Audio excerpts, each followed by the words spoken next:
We will have now Fergal. He will be speaking about his experience in the program from a research perspective. So Fergal, welcome, and we are here to listen to you. It's nice to see you all. Thanks for making the time to be here. I will tell you a little bit about a program that I've been kind of coordinating since this particular program since 2008. It's called the LID program, Leadership Through Intercultural Dialogue. And it's this idea of that if you go outside your environment, and I'm from Northern Ireland, I should say, if you go outside your environment, you essentially learn much better by being in an intercultural environment. But before I do that, just a little bit about me, not because I want to talk about me, although some people would suggest that I do that a lot. But anyway, part of the reason why I put some information up here is because to give it a little bit of credibility in terms of what I've been saying, which is partly anecdotal, but also collating evidence as well. So I'm from Northern Ireland. I've been involved in youth work for 34 years almost now, and international involvement around about 23, although my first international experience was 1988 in the Soviet Union. So these are just some, I've been involved at different levels of not only coordinating programs and initiating programs, but also hosting and also doing some stuff for the UK National Agency, a little bit, very little bit for the Irish National Agency as well. So it's just a little background. You'll get this as a PDF as well. So, and there's links on the PDF. So if you want to click on some of the things, you can do that also. So that's a little bit about me, is essentially just to give a bit of credibility to what I'm saying. And I should also point out, I'm not a researcher, although the kind of heading is research. I'm not a researcher by trade, but have enough anecdotal evidence and also doing some research around this to try and prove the point that this stuff works. So the case study is the LID program, as I mentioned, and the aim is to develop participants' skills base, increase their knowledge, and affect attitudinal change, which is those three key things: skills, knowledge, and attitude, which in turn enhances their capacity and that of their organization, but ultimately to the communities they work in, to contribute to the continued development of a shared society in Northern Ireland. If any of you are familiar with Ireland, we spent 800 years knocking lumps out of one another. And from the 1960s until more recently, we spent 30 to 40 years essentially having low-level continuous violence against between two different main traditions. And part of it was the idea of taking people out, young people, young leaders, youth workers out into different environments, that they suddenly get a different perspective. So when they return home, they can start to see how its involvement with other people from different backgrounds, different cultures, different nationalities, etc., enhances their capacity to develop their leadership capacity. So this is the reason for that. A little overview of the LID program. We've partnered in 104 Erasmus Plus programs since 2008, and before Erasmus Plus, when it was Youth in Action, there was 99 programs that we recruited for, and we were able to secure participants in 95 of those programs. These are the list of programs, some on there that actually feasibility meeting that doesn't exist in the old Erasmus Plus program. It existed in Youth in Action and the youth program as it was before then. But these are the variety of things that have been done since we have been delivering it. Here's the link at the bottom. And on the PDF, you can click on the link and it'll take you to the website and give you a little bit of background on it. But these are the variety of programs that we've been involved in. Over that duration, we had almost 400 applications for 291 what I call learning opportunities, international learning opportunities. So places, we had 291 places to offer, and we had 209 individuals took up those places, and there's a kind of breakdown of them.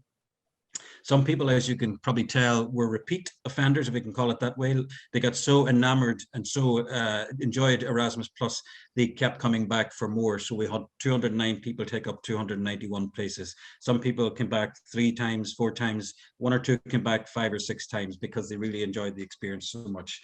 And then went off and did life-changing things as well.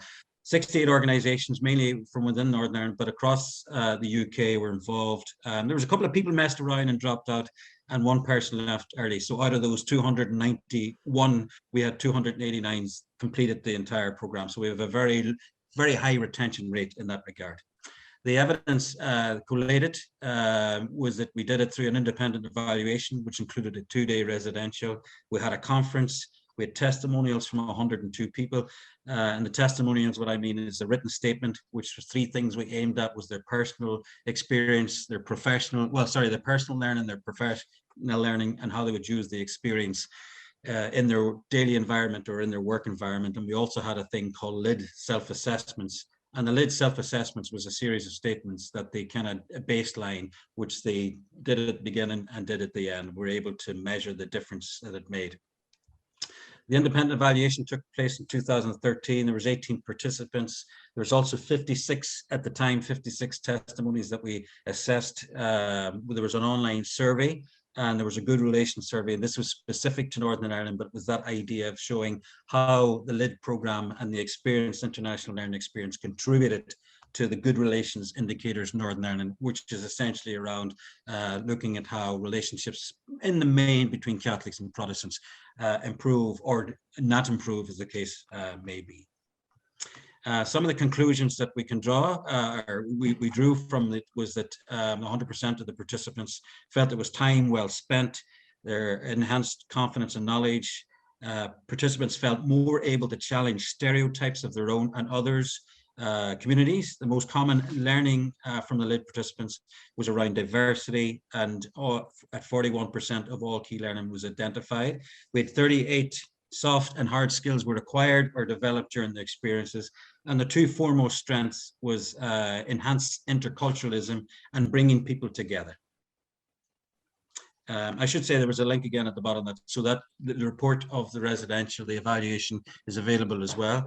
We had a follow-up conference a year later. We had 47 participants. 4 of those actually were involved as LID participants.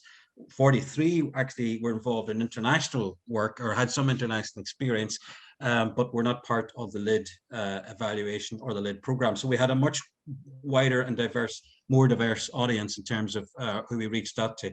But again, the conclusion was from the conferences: international experience can build confidence. People who participated in international experience reflected that they are more open, more engaging, more actively seeking to work with others, and that international experience brings a new, often fresh perspective on issues that can reach an impasse when persistently viewed from the same standpoint. So it's about enlightenment, in a sense, that you get new perspectives, that you learn more, you understand better.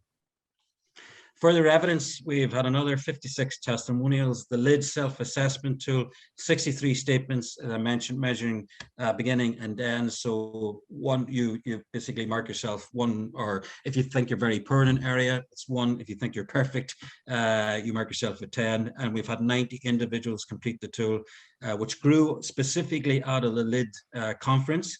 We had a combined increase against all 3 areas: skills, knowledge, and attitude. You can see the figures there, and taking those 3 as a combined increase, what we were able to demonstrate was that people had increased those areas by just over 20%, 21.75% to be specific. Again, the link is there for the report. It's under I did a paper called The Case for Embedding International Youth Work and Youth Service in Northern Ireland. So it's a case where we wanted to demonstrate how you can actually save a lot of money, and you can be very efficient about youth work. You can spend a lot of time working in your respective environments in your hometown, 2 or maybe a couple of nights per week with a young person for a couple of years, and you make relative progress. Take that young person, or even a practitioner, take them away for a 10-day experience, a youth exchange or an international training programs, and you can achieve as much in that time as you can if you were working for a couple of years with the young person that you're working with. So it's not only efficient, it works, and it's a much more intensive experience. So there we are, Mara. I think I stepped within the 7 minutes. Taking away from Fergal's presentation, at least from my side, what I can summarize related to the program is the program was created also to fight stereotypes, as Fergal mentioned, to promote diversity and this European identity. So between European individuals, we understand that we are in a continent and we have a lot of things in common. We can support that. Development of soft skills, learning, and interculturalism, which is also called multiculturalism according to the program. Thank you, Fergal, for your time, for your presentation. And we will have the next presenter will be Eleni wait, it's not moving. Okay, the next presenter will be